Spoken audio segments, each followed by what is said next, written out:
आज माझं खूप जास्त डोकं दुखत होतं. तशी स्वामी समर्थ सगळ्यांना. सकाळी उठले, मस्त अंघोळ वगैरे करून दूध पिऊन घेतलं आणि घरात झाडाझाडी चालू केली. कारण मम्मी गावाला गेली होती, मला तिला आज आणायला जायचं होतं. पण त्याआधी मला रेशनिंग आणायला जायचं होतं. बघताय ना किती काम आहे माझ्या मागं. पहिलं गेले रेशनिंग आणायला आणि नशीब तिथं गर्दी नव्हती.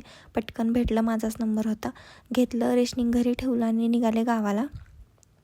हायवेवर तर एवढी जास्त गर्दी होती ना की बोलूच नाही शकत मी. आणि गावाचा रोड पण बघा, कोणच नाही आहे, मी एकटीच. आणि मी फुल पॅक होऊन गेले होते कारण ऊन आणि धूळ खूप जास्त होती.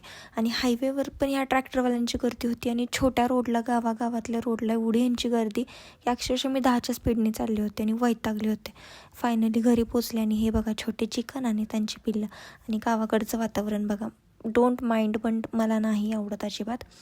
आणि माझ्या बाबांकडं गिरण पण आहे, तर आम्ही ट्राय टू अंडरस्टँड करत होतो की हिला कशी चालवावी लागेल, कारण त्यांची तब्येत ठीक नव्हती.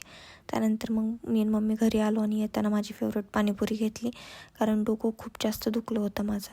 घरी आले, पाणीपुरी खाल्ली आणि मग कुठं मला थोडं चांगलं वाटलं. आणि असं होतं माझा आजचा दिवस. बाय.